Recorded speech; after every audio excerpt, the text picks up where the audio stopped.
प्यारे दोस्तों, एक ऐसा कैदी जिसे फांसी की सजा सुनाई जा चुकी थी और जब उसकी फांसी का वक्त आया तो जल्लाद उसे फांसी के फंदे के पास ले गए। तो जब 22 साल की खूबसूरत जेलर साहिबा ने उससे उसकी आखिरी ख्वाहिश पूछी तो उसने ऐसी ख्वाहिश जाहिर कर दी कि पूरी जेल में सनसनी फैल गई। उसने कहा, जेलर साहिबा, मेरी आखिरी ख्वाहिश ये है कि मैं अपनी उम्र की आखिरी रात किसी कुंवारी लड़की के साथ बिताना चाहता हूँ जो अपनी मर्जी से मेरे साथ हो। सभी सिपाही और जेलर हैरानी में पड़ गए थे, सोचने लगे ऐसा कैसे हो सकता है। उस कैदी ने मशवरा दिया, आप पूरे शहर में यह ऐलान करवा दो कि क्या कोई ऐसी लड़की है जो एक रात के लिए एक कैदी की दुल्हन बनने के लिए तैयार हो। यह सुनकर सभी सिपाही हैरान रह गए। तो क्या उन्होंने इस कैदी की ख्वाहिश पूरी कर दी? वो लड़की कौन थी, कहां से आई थी और निकाह की रात ऐसा क्या हुआ कि सबके रोंगटे खड़े हो गए। एक ऐसा वाक्य जो आपको आखिर तक देखने पर मजबूर कर देगा।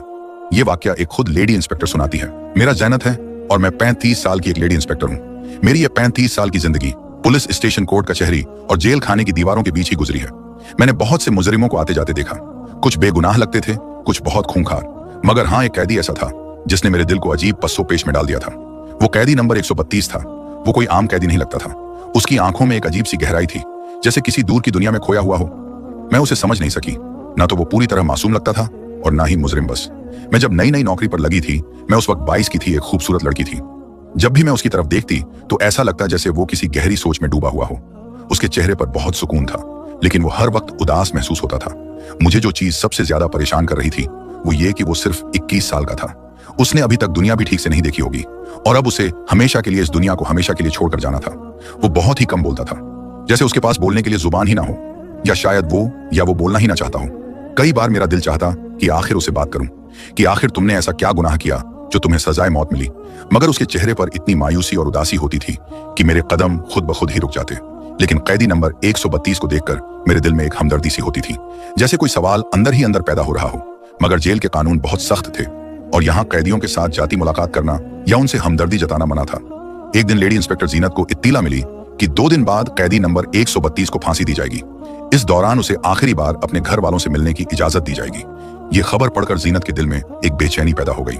जीनत का दिल बुरी तरह घबरा रहा था। एक बेचैनी सी थी जो खत्म होने का नाम नहीं ले रही थी। वो जानती थी कि हर सजाए मौत के कैदी से उसकी आखिरी ख्वाहिश जरूर पूछी जाती है। ये वो वाहिद हक था जो उसे मौत से पहले दिया जाता था।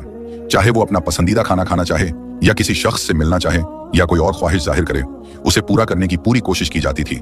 कैदी नंबर 132, जिसका नाम शाहिद था, आज अपनी माँ से मिल रहा था और उसकी माँ अपने बेटे से लिपट कर रो रही थी। बार बार कह रही थी, बेटा, मुझे पूरा यकीन है कि अल्लाह तुझे इस फांसी से बचा लेगा। ये अल्फाज जीनत के कानों में गूंजने लगे। एक माँ को यह उम्मीद जीनत के लिए नाकाबिले यकीन थी। फांसी की सजा सुना दी गई थी और जेल में कोई भी फैसला वापस नहीं लिया जाता था। फिर भी वो औरत इतने यकीन के साथ कह रही थी कि उसका बेटा बेगुनाह है या कोई करिश्मा उसे बचा लेगा। इंस्पेक्टर को आज ही खबर मिली थी कि अनस से उसकी आखिरी ख्वाहिश पूछ लो और उसे उसके घर वालों से मुलाकात का मौका दे दो। इंस्पेक्टर साहिबा सोच रही थी कि शायद वो यही कहेगा कि मैं अपने घर वालों के साथ कुछ और वक्त गुजारना चाहता हूँ, क्योंकि ऐसे वक्त में कोई भी बड़ी ख्वाहिश तो नहीं करता। मगर वो मैडम नहीं जानती थी कि उसकी आखिरी ख्वाहिश इतनी अजीब और हैरान कर देने वाली होगी कि वो सुनकर ही चकरा जाएगी। ज़ैनत उसके पास आई और पहली बार उसे बात करने लगी। कुछ लम्हों की खामोशी के बाद मैडम ने हमदर्दी से पूछा, शाहिद, तुम्हारी कोई आखिरी ख्वाहिश है तो बताओ, तुम्हारी ख्वाहिश पूरी करने की पूरी कोशिश की जाएगी। शाहिद ने इंस्पेक्टर साहिबा की तरफ देखा और आहिस्ता से बोला, मेरी एक आखिरी ख्वाहिश ये है, मैं चाहता हूं कि आप मुझसे वादा करें कि इसे पूरा करेंगे। मैडम ने उसे यकीन दिलाया कि यह हर कैदी का हक होता है, तुम्हारी भी है।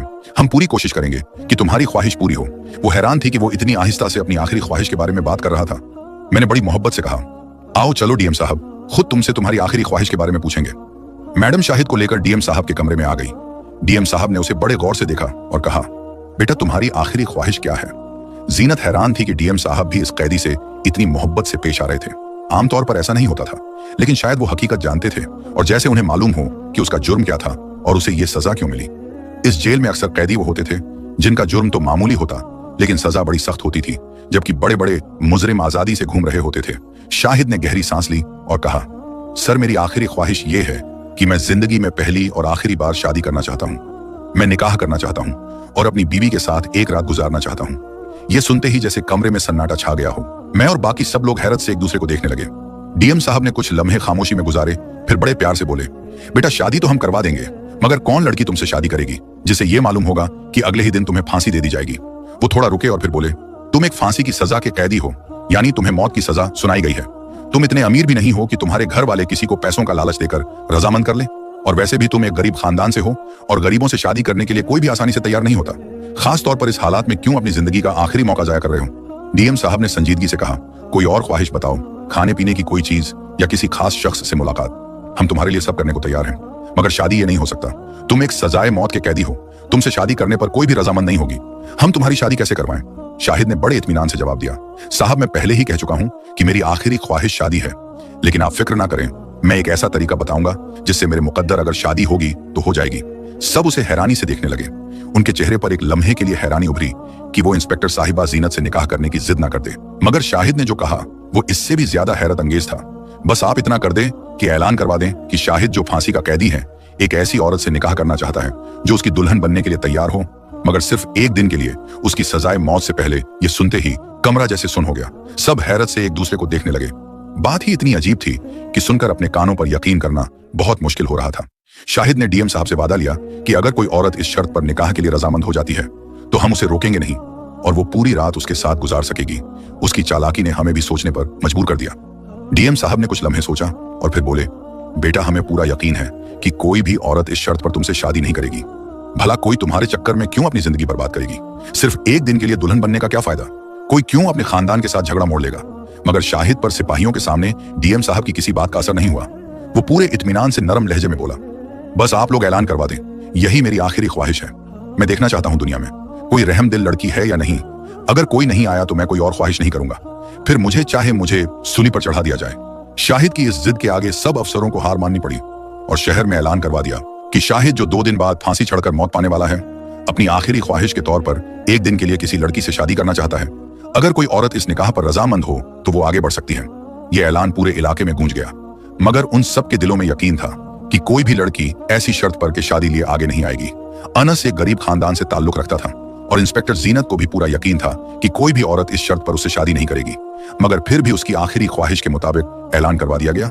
ये इंस्पेक्टर जीनत साहिबा बताती हैं कि ये हमें सिर्फ एक मजाक लग रहा था, एक नामुमकिन सी बात, मगर ठीक 1 घंटे बाद एक सिपाही तेजी से भागता हुआ आया और बोला, इंस्पेक्टर साहिबा जेल के दरवाजे पर एक लड़की आई है जो दुल्हन के लिबास में है और उसके साथ एक काजी साहब भी हैं। ये सुनकर इंस्पेक्टर जीनत और डीएम साहब हैरानी में बाहर निकले।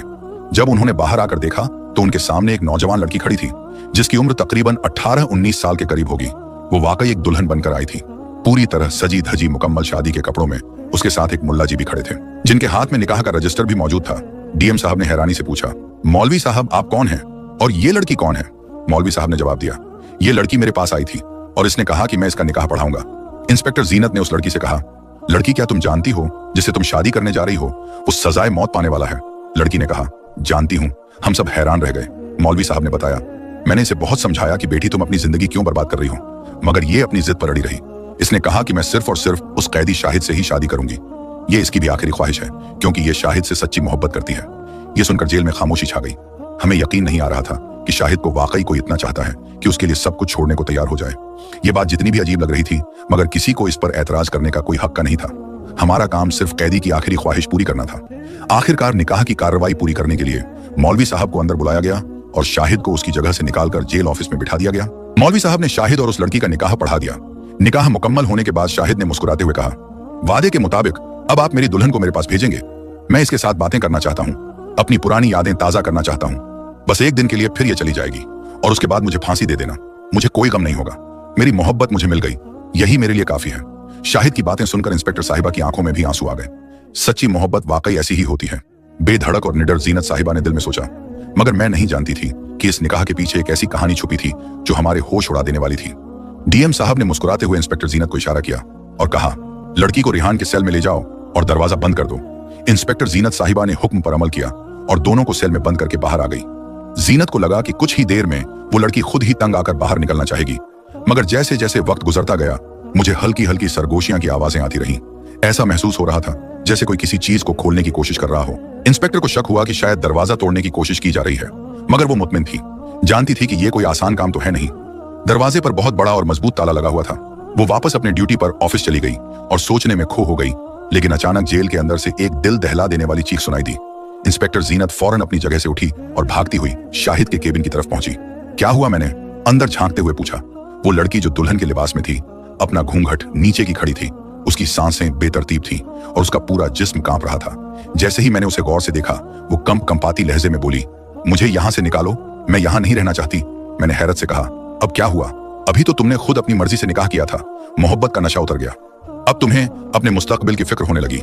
मगर वो कुछ नहीं बोली, बस अपने कपड़ों को ठीक करने लगी, जैसे किसी चीज ने उसे झंझोड़ कर रख दिया हो। इंस्पेक्टर जीनत ने दरवाजा खोला तो वो लड़की बिजली की तरफ बाहर निकली और बिना कुछ कहे वहां से चली गई।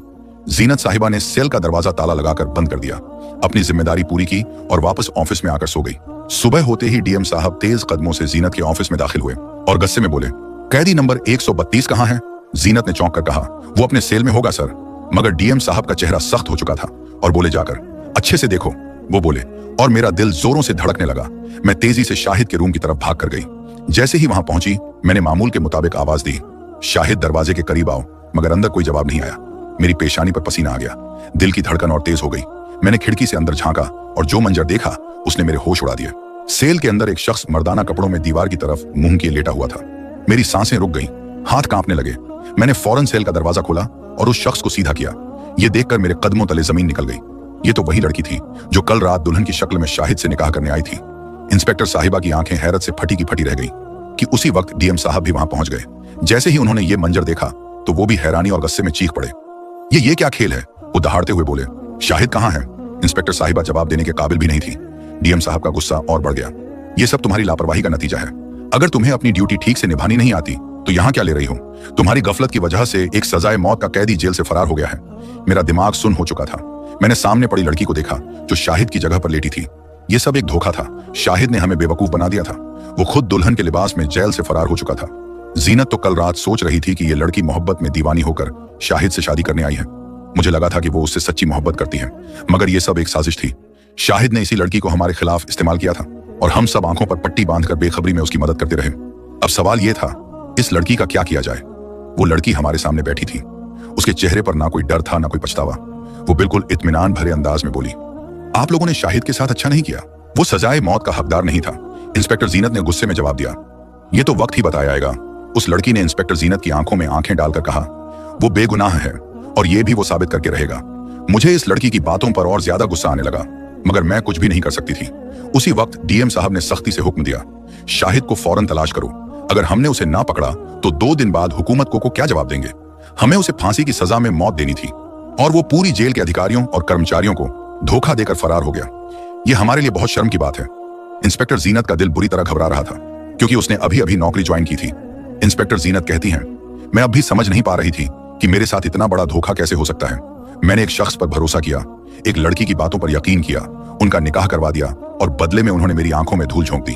अब हमारे पास सिर्फ एक ही रास्ता था, इस लड़की के माँ बाप तक पहुंचना और उनसे हकीकत मालूम करना। मगर फिर मुझे ख्याल आया, क्यों ना इसी लड़की से पूछ लिया जाए, शायद वो खुद हकीकत बयान कर दे। शाहिद को ढूंढना बहुत मुश्किल था। वो कई घंटे पहले जेल से भागा था। हमें तो शाम को पता चला, जबकि वो सुबह 4 बजे फरार हुआ था। ना जाने इस वक्त वो कहां जा चुका होगा। मैंने उस लड़की की तरफ देखा और बड़े प्यार से कहा, मुझे तुमसे 2 सवाल करने हैं और मैं उम्मीद करती हूँ कि तुम सच सच जवाब दोगी। उसने बिना किसी हिचकिचाहट के कहा, मैं शाहिद भाई के बारे में हर बात सच सच बताने के लिए तैयार हूँ। मैं हैरत से उसे देखने लगी। वो अब भी शाहिद को शौहर कहने के बजाय भाई कह रही थी। मैंने सख्त लहजे में पूछा, क्या तुम उसे वाकई अपना भाई समझती हो या वो हकीकत में तुम्हारा भाई था? तुम दोनों ने ये ड्रामा क्यों किया? वो खामोश हो गई, जैसे किसी गहरी सोच में डूब गई हो। फिर उसने वो बात कही जिसने मेरे होश उड़ा दिए, नहीं, वो मेरा हकीकी भाई नहीं है। लड़की ने फौरन जवाब दिया। मैंने सख्ती से कहा, तो फिर तुमने ये सब क्यों किया? तुमने उससे निकाह क्यों किया और अब अचानक उसे अपना भाई क्यों कह रही हो? तुम दोनों ने हमें धोखा दिया। अनस हमें चकमा देकर यहाँ से फरार हो गया, मगर याद रखो, हम उसे जल्द ही पकड़ लेंगे और उसे फांसी पर लटका दिया जाएगा। मगर वो लड़की बिल्कुल खामोश सुकून से बैठी रही।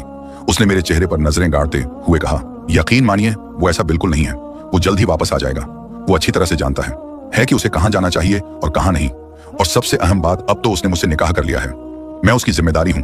वो मुझे कभी भी छोड़कर भागने वालों में से नहीं है। उस लड़की की बातें सुनकर इंस्पेक्टर हैरान रह गई। वो इतने यकीन से कह रही थी कि शाहिद वापस आ जाएगा। क्या वाकई ऐसा हो सकता था? तुम्हें इतना यकीन क्यों है कि वो वापस आएगा? अनम ने संजीदगी से पूछा। उसने गहरी सांस ली और कहा, अगर आप मेरी पूरी कहानी सुनेंगे तो शायद आपको भी यकीन आ जाएगा और आपको मालूम होगा कि असल हकीकत क्या है। जीनत साहिबा खामोश हो गई। वो जानती थी कि ये लड़की अभी तक अपनी बात पर डटी हुई थी। अगर मैं इससे और सवाल पूछती तो शायद वो कुछ और हकीकत सामने ले आती। मेरा नाम फिरदौस है, उसने कहना शुरू किया। मेरी बड़ी बहन की सगाई शाहिद से हो चुकी थी। शाहिद बचपन से ही बहुत बड़ा बहादुर लड़का था। शायद ही कोई ऐसा वक्त आया हो जब वो किसी से डर कर पीछे हटा हो। वो मेरे वालिद के चाचा जात भाई का बेटा था, यानी मेरा फूफी जात भाई। अब्बू उसे बहुत पसंद करते थे और उस पर बेहद एतमाद भी था। जब उन्होंने मेरी बड़ी बहन की सगाई शाहिद से कर दी तो वो हमारे घर आना जाना शुरू हो गया। इंस्पेक्टर खामोशी से उसकी बातें सुन रही थी। हमारे गांव का माहौल बहुत अजीब था। एक रात शाहिद भाई हमारी खाला और बहन से मिलने के लिए हमारे घर आए। उस दिन अब्बू घर पर नहीं थे और शाहिद भाई पहले भी कई बार आ चुके थे, क्योंकि अब वो हमारे घर का एक फर्द बन चुके थे। उस वक्त घर में सिर्फ हम दोनों बहनें थीं और कोई नहीं था। शाहिद भाई पिछले दरवाजे से आए। मुझे फौरन अंदाजा हो गया कि वो बहन ही से मिलने के लिए आए हैं। मैं रसोई में चाय बनाने लगी और वो दोनों आपस में बातें कर रहे थे। सब कुछ मामूल के मुताबिक लग रहा था, मगर अचानक दरवाजे पर जोर जोर से दस्तक होने लगी। मैं घबरा गई, कहीं अब्बू तो नहीं आ गए। मैंने सोचा, जल्दी से मैंने दरवाजे के बाहर झांका, मगर जो मंजर देखा उसने मेरे रोंगटे खड़े कर दिए। 3 से 4 आदमी दरवाजे के बाहर खड़े थे। उनके चेहरे खौफनाक और इरादे खतरनाक लग रहे थे। उनके हुलिये से साफ जाहिर था कि ये कोई आम लोग नहीं बल्कि बदमाश है। मेरी आंखों में खौफ छा गया, मगर मुझे कुछ तसल्ली हुई कि शाहिद भाई हमारे साथ हैं। उन्होंने जोर से कहा, दरवाजा खोलो वरना हम दरवाजा तोड़ देंगे। एक जोरदार आवाज गूंजी। मैंने मिन्नतें की, हम घर में अकेली 2 बहनें हैं, तुम लोग यहां से चले जाओ। मगर उनमें से एक ने तंजिया अंदाज में हंसते हुए कहा, हमें सब पता है कि अभी अभी तुम्हारे घर में एक नौजवान दाखिल हुआ है, तुम हमें बेवकूफ नहीं बना सकती। शोर की आवाज सुनकर शाहिद भाई भी बाहर आ गए। उन्होंने दरवाजा खोला और मुझे इशारा किया कि मैं अंदर चली जाऊं। मैं तेजी से अपने कमरे में छुप गई, मगर बाहर जो कुछ हो रहा था सब सुन रही थी। भाई उन बदमाशों के सामने जाकर खड़े हो गए। उनमें से एक ने बहुत घटिया बात कही जिस पर शाहिद भाई का खून खोल उठा, मगर उन्होंने अपने गुस्से पर काबू रखा। वो अक्ल से काम ले रहे थे, क्योंकि सामने 4-5 लोग थे और वो अकेले थे। अगर वो लड़ाई में पड़ जाते और कुछ हो जाता तो हम घर में अकेली रह जाती। इसीलिए उन्होंने नरमी से उन बदमाशों को समझा बुझाकर भेज दिया, मगर ये रोज का तमाशा बन गया था। हमारे घर के बाहर 3-4 बदमाश खड़े रहते। जैसे ही अब्बू घर से बाहर जाते, ये लोग हमें तंग करना शुरू कर देते। फिर एक रात ऐसा वाक्य पेश आया जिसने हमारी जिंदगी हमेशा के लिए बदल दी। मेरी बड़ी बहन अपने कमरे में सो रही थी। रात के अंधेरे में अचानक तोड़फोड़ की आवाजें सुनाई देने लगी। कोई जबरदस्ती खिड़की से अंदर दाखिल हो रहा था।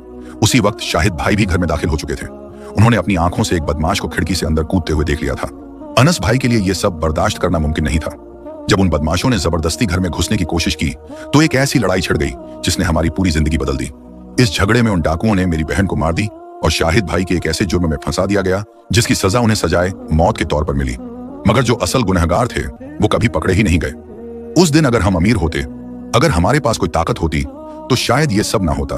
मगर इस दुनिया में कमजोर के लिए कहां इंसाफ। शाहिद भाई ने जो कुछ किया वो अपनी गैरत में किया था। उन्होंने किसी मासूम का खून नहीं बहाया। उन्होंने अपनी इज्जत बचाने के लिए लड़ाई की थी। हकीकत में मुजरिम हम नहीं थे, फिरदौस ने आंसुओं में डूबी आवाज में कहा, बल्कि वो लोग थे जो बिला वजह हमारी जिंदगी में जहर घोल रहे थे, हमारी इज्जत पर नजरें गाड़ते थे। फिर उसने एक हैरत अंगेज बात बताई। शाहिद भाई की मां ने मुझे इस मुलाकात के दौरान ही ये मंसूबा समझा दिया था। मैं हैरान रह गई, लेकिन मेरी मां ने भी मुझसे कहा था कि मैं अपनी दूसरी बेटी भी कुर्बान कर दूंगी, मगर अपने बेटे को सजा नहीं होने दूंगी। फिरदौस ने रोते हुए कहा, हमारे परिवार को शाहिद की जितनी जरूरत थी उतनी मेरी नहीं। अगर मैं मर भी जाती तो किसी को फर्क नहीं पड़ता। इसीलिए उन्होंने मुझे भी कुर्बान कर दिया ताकि शाहिद बच जाए। यह सब एक मंसूबा था। अनस रातों रात शहर के एक बड़े वकील से मिलने गया था। वो वकील शाहिद का एहसानमंद था, क्योंकि एक बार शाहिद ने उसकी जान बचाई थी। जब सबने उस वकील का साथ छोड़ दिया था, तब शाहिद ने अपनी जान पर खेलकर बदमाशों से लड़ाई की थी और उसे अस्पताल पहुंचाया था। आज वही वकील एहसान चुकाने के लिए तैयार था। अदालत में केस चला और हकीकत सामने आई और साबित हो गया कि शाहिद बेगुनाह है और उसे बाइज्जत बरी कर दिया गया। अगर शाहिद की जगह कोई और भी गैरतमंद शख्स होता तो शायद वो भी यही करता। इंस्पेक्टर साहिबा कहती हैं, अल्लाह ताला ने सच्ची मोहब्बत और खुलूस की लाज रखी, वरना इतने बड़े केस में किसी को बरी होते मैंने कभी नहीं देखा। शाहिद की मां ने जो कहा था वो सच हो गया। अल्लाह तुम्हें सजाए मौत नहीं होने देगा, तुम जल्द जेल से रिहा हो जाओगे। और वाकई ऐसा ही हुआ। इंस्पेक्टर जीनत कहती हैं कि ये वाकया आज भी मेरे जहन में ताजा है। जब भी मैं इसे याद करती हूँ मैं कांप जाती हूँ। जिंदगी ऐसे कई वाकयात से भरी पड़ी है। कुछ कहानियां वक्त के साथ भुला दी जाती हैं, मगर कुछ हमेशा के लिए दिल में नक्शे की तरह रह जाती हैं। ये वीडियो आपको कैसी लगी? अच्छी लगी हो तो लाइक करें और चैनल को सब्सक्राइब करें। बेल आइकन का बटन भी दबाएं। शुक्रिया।